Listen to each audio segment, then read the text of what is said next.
Hello everyone, welcome to the numerical problem of electrostatics. So இந்த வீடியோல பார்த்தீங்கன்னா electrostatic lessonல இருக்கிற numerical problem solve பண்ண போறோம். வாங்க questions பார்க்கலாம். Question number 9. A spark plug in a bike or a car is used to ignite the air fuel mixture. So இது பத்தி தான் அந்த stroke engine நம்ம பேசிக்கிட்டு இருந்தோம் பாத்தியா? ஏர் ஃபியூல் மிக்சரை வந்து பர்ன் பண்ணுறதுக்கு ஒரு சின்ன ஸ்பார்க் ப்ளக் மாதிரி இருக்கும், அதுக்குள்ளே சின்ன டிஸ்டன்ஸ் இருக்கும். அங்கே வந்து எலக்ட்ரிக் ஃபீல்ட் கிரியேட் ஆகல என்ன ஆகும், அது பர்ன் ஆகும். அந்த 4 ஸ்ட்ரோக் இன்ஜின் வந்து 11th நடத்துகிறப்ப நான் சொல்லியிருப்பேன். இந்த engine it consist of 2 electrodes by a gap. நல்லா பாரு, அந்த 2 எலக்ட்ரோடுக்கு நல்ல கேப் எவ்வளோ இருக்குது, 0.6 millimeter. To create a spark and electric field of இவ்வளோ எலக்ட்ரிக் ஃபீல்ட் நான் கொடுக்குறேன். அப்போ என்ன கேட்குறாங்க, பொட்டென்ஷியல் எவ்வளோ இருக்கும்னு கேட்குறான். பொட்டென்ஷியலோட ஃபார்முலா என்ன, எலக்ட்ரிக் ஃபீல்டு என்ன, E = -∂V/∂R. கரெக்டா? அப்போ வோல்டேஜ்னா E இன்டூ டிஸ்டன்ஸ் சொல்லலாமா? இது இன்டகிரேட் பண்ணனா இங்கே வந்து கேன்சல் ஆயிடுச்சுன்னா E into distance. Electric field எவ்வளோ, 3 × 10⁶. ரெண்டு பிளக்குக்கு நடுவில் இருக்க டிஸ்டன்ஸ் எவ்வளோ, 0.6 millimeter. 0.6 millimeter. மில்லிமீட்டர்னா 10⁻³ 1.8 × 10⁻³ ஆன்சர் என்ன கொடுத்துருக்காங்க, 1800. ஓகே, இதை ஃபுல்லாக மல்டிப்ளை பண்ணிடு, 1800 வோல்ட். புரியுதா? சரி, ஏன் அப்படின்னா இந்த இடத்துல ஆப்வியஸ்லி அது வந்து நெகட்டிவ்ல தான் இருந்திருக்கணும், சரியா? அப்படி இல்லைன்னா எனக்கு வந்து ஒரு பொட்டென்ஷியல் கிரியேட் பண்ணணும்னு வச்சுக்க, ஃபைனல் மைனஸ் இனிஷியல் தானே சொல்ல போகிறோம். அப்போ இந்த இடத்துல எனக்கு ஆக்சுவலி எலக்ட்ரிக் ஃபீல்டோட டைரக்ஷனே தெரியாது, எலக்ட்ரிக் ஃபீல்டு எந்த டைரக்ஷனில் இருந்திருக்குன்ட்டு, சரியா? அப்படின்னா இந்த இடத்துல மைனஸ் போகிறது மோர் கரெக்டு. பட் நம்மளுக்கு தெரியாதுல்ல அவன் எலக்ட்ரிக் ஃபீல்டு வந்து உல்ட்டாவாக கொடுத்துருக்கானா பாசிட்டிவாக கொடுத்துருக்கானா அப்படின்ட்டு. ஸோ இது வந்து பியூர்லி அவங்க மேக்னிடியூட் மட்டும்தான் வச்சு பேசியிருக்காங்க. அவன் டைரக்ஷன் வச்சு பேசியிருந்தாலும் நம்மளும் என்ன பண்ணிக்கலாம், நெகட்டிவ் யூஸ் பண்ணியிருக்கணும். வந்துருச்சா? இப்போ செகண்ட் சப்டிவிஷன் என்ன சொல்கிறாங்க, இந்த கேப் இஸ் இன்க்ரீஸ்ட். இந்த கேப்பை இன்க்ரீஸ் பண்ணால் வோல்டேஜ் என்ன ஆகும் சொல்லு, இதுதான் வோல்டேஜோட ஃபார்முலா. இந்த டிஸ்டன்ஸை இன்க்ரீஸ் பண்ணால் வோல்டேஜ் என்ன ஆகும், இன்க்ரீஸ் ஆகும். ஓகே, சப்போஸ் வந்து டிஃப்ரென்ஸ் வந்து 1 millimeter ஆக்கிட்டாங்க, இந்த டிஸ்டன்ஸ் எவ்வளோ, 1 millimeter. அப்போ எலக்ட்ரிக் ஃபீல்ட் என்ன, 3 × 10⁻6 × 1 millimeter. 1 millimeter. சால்வ் பண்ணு,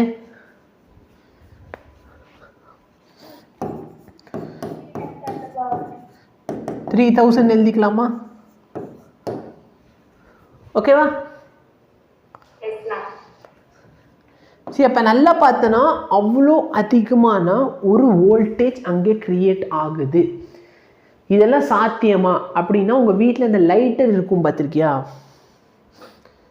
அந்த லைட்டர் வந்து ஆக்சுவலாக என்ன பிரின்சிபலில் ஒர்க் ஆகுதுன்னு பார்த்தோன்னா பீசோ எலக்ட்ரிக் எஃபெக்ட்னு சொல்லுவோம். சரி, நிறைய இடத்துல நீ படிச்சிருப்ப, சரியா? எலக்ட்ரிக் ஃபீல்டில் நம்ம க்ரியேட் பண்ணுறதுக்கு நிறைய டிஃப்ரெண்ட் மெத்தட்ஸ் இருக்குது. அதில் ஒன் ஆஃப் த மெத்தட் என்னன்னு பார்த்தோன்னா பீசோ எலக்ட்ரிக் எஃபெக்ட். சரி, இதுக்கு முன்னாடி நம்ம யூஸ் பண்ணுற மெத்தட்ஸ் எல்லாமே பார்த்தோன்னா, ஃபார் எக்ஸாம்பிள் டைனமோ வச்சு தான் மோஸ்ட் ஆஃப் த கேசஸ் நம்ம எடுத்துக்கிட்டு இருக்கோம். டைனமோ என்ன பண்ணும் அப்படின்னா, அது சுத்த என்ன பண்ணும், கரண்ட்டை க்ரியேட் பண்ணும். கரெக்டாக? இந்த பீசோ எலக்ட்ரிக் எஃபெக்ட் பார்த்தோன்னா என்டையர்லி டிஃப்ரெண்ட்டாக ஒர்க் ஆகும். சரி, சோலார் எனர்ஜி கேள்விப்பட்டிருக்கியா? சோலார் எனர்ஜி என்ன பார்த்தோன்னா சன்லேருந்து வரதை வந்து ஃபோட்டோ எலக்ட்ரிக் எஃபெக்ட் வச்சு இது மாற்றிக்கிட்டு இருக்கும். கரெக்டாக? அந்த PV செல்லாம் படிச்சிருப்பேன், கேள்விப்பட்டிருக்கியா? எஸ். அப்போ அது பார்த்தோன்னா அது என்டையர்லி டிஃப்ரெண்ட் பிரின்சிபல். சரி, இந்த மாதிரி பார்த்தோன்னா கரண்ட் உருவாக்குறதுக்கு நிறைய டிஃப்ரெண்ட் பிரின்சிபல்ஸ் இருக்குது, நிறைய டிஃப்ரெண்ட் மெத்தட்ஸ் இருக்குது. அதில் ஒன் ஆஃப் த மெத்தட் பார்த்தோன்னா பீசோ எலக்ட்ரிக் எஃபெக்ட். இந்த பீசோ எலக்ட்ரிக் என்ன சொல்லுதுன்னா, நான் ப்ரெஷர் கொடுக்குறப்போ அந்த இடத்துல ஒரு சின்ன என்ன க்ரியேட் ஆகும், வோல்டேஜோ கரண்ட்டோ க்ரியேட் ஆகும், சரியா? ஸோ வோல்டேஜ் க்ரியேட் ஆகும்னு சொல்கிறது மோர் அப்ராப்ரியேட். அப்போ இதோட பெஸ்ட் எக்ஸாம்பிள் பார்த்தனா, நீ வந்து லைட்டர் பார்த்துருக்கியா, வீட்டில் இருக்கும் பார்த்தியா, ஸ்டவ்வை பற்ற வைக்கிறதுக்கு. எஸ். ஸோ அந்த ஸ்டவ்வை பற்ற வைக்கிற லைட்டரில் பார்த்தனா இந்த மாதிரி இருக்கும். அதாவது நான் ஃப்ரண்ட்லேருந்து காட்டுறேன்னு வச்சுக்கோ, இந்த மாதிரி காட்டுறேன். இந்த நடுவில் ஒரு ராடு மாதிரி இருக்கும், இங்கிட்ட சுற்றி பார்த்தோன்னா ஒரு இது இருக்கும்.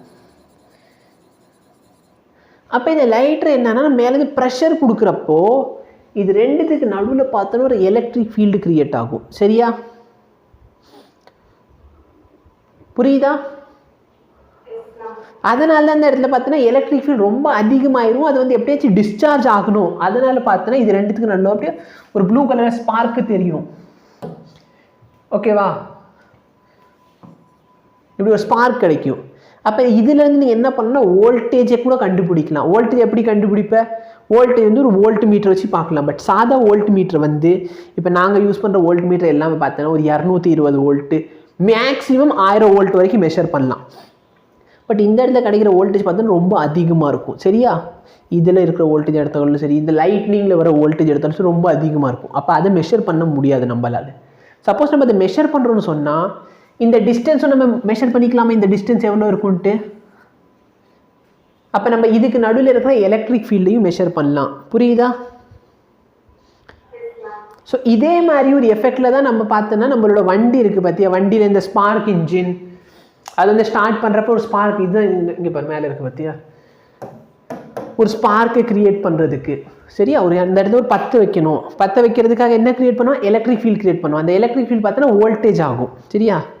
ஸோ எவ்வளோ டிஸ்டன்ஸ் இருக்கோ அதுக்கேற்ற மாதிரி வோல்டேஜ் க்ரியேட் பண்ணிக்கலாம். ஈவன் நம்ம இந்த லைட் இருக்கும் பார்த்தியா, இந்த இடத்துல அமுக்கிற மாதிரி லைட் இருக்கும்ல, அதுவும் என்ன தான் நான் ப்ரெஸ் பண்ணுறப்ப என்ன ஆகும்? நான் ப்ரெஸ் பண்ணுறப்ப ப்ரெஷர் கொடுப்பேன். அந்த ப்ரெஷர் என்னவா கன்வெர்ட் ஆகும்? எலக்ட்ரிக் ஃபீல்டில் கன்வெர்ட் ஆகும். சரியா? ஸோ அங்கேருந்து ஒரு வோல்டேஜ் க்ரியேட் பண்ணலாம் நம்ம. ஸோ ஈவன் நம்ம இந்த ஒரு சில பெனில் வந்து கெப்பாசிட்டர் பென்லாம் இருக்கும். ஃபார் எக்ஸாம்பிள் நான் வந்து டேப் வச்சு எழுதுவேன் ஒரு சில டைம். அந்த டேபோட பெனில் பார்த்தோன்னா கெப்பாசிட்டிவ் பென் அது. ஈவன் நம்மளோட இந்த கீபோர்டு இருக்குது பார்த்தியா, இந்த கீபோர்ட்லேயே பார்த்தோன்னா இந்த கெப்பாசிட்டிவ் கீபோர்டில் இருக்கும். அதை நம்ம எந்த இடத்துல ப்ரெஸ் பண்ணுறோமோ அதுக்கேற்ற மாதிரி ஒரு சின்ன ஸ்பார்க் க்ரியேட் ஆகும். சரியா? கீபோர்டு தெரியுமா? அப்போ நீங்கள் அப்படியே அமைதியாக இருக்கிறது பார்த்து எனக்கு அப்படியே பயமாக இருக்குது. கீபோர்டு இருக்குல்ல, நம்ம டைப் பண்ணுற கீபோர்டு, அந்த கீபோர்டில் பார்த்தோன்னா ஒரு லேயர் மீக்கா லேயர் மாதிரி ஏதாச்சும் ஒரு லேயர் வச்சுருப்பாங்க. அதுக்கு நடுவில் பார்த்தோன்னா ஒரு பீசோ எலக்ட்ரிக் மெட்டீரியல் வச்சுருப்பான். அந்த மெட்டீரியல் என்ன ப்ரெஷர் கொடுக்குறப்ப என்ன ஆகும்னு பார்த்தோன்னா அங்கே வந்து ஒரு சின்ன வோல்டேஜ் க்ரியேட் ஆகும். சரியா? அந்த வோல்டேஜ் உள்ளே இருக்கிற சர்க்யூட்டில் போகும். அப்போ அந்த சர்க்யூட் என்ன பண்ணும்? எங்கே வோல்டேஜ் க்ரியேட் ஆகிருக்குன்னு பார்க்கும். அப்போ அந்த வோல்டேஜ் எங்கே க்ரியேட் ஆகிருக்குன்னு கண்டுபிடிச்சதுக்கப்புறம் ஓஹோ நம்மளுக்கு இங்கேருந்து வோல்டேஜ் வந்திருக்கு, அப்போ அவங்க என்ன கீ ப்ரெஸ் பண்ணியிருக்காங்க அப்படின்னு கண்டுபிடிச்சி அப்போ தான் டைப் ஆகும். ஓகேவா? எஸ். ஸோ இதான் இதோட சொல்யூஷன் புரிஞ்சிருக்கும்னு நினைக்கிறேன். ஒன்றும் இல்லை, V = E × R. Okay, thank you.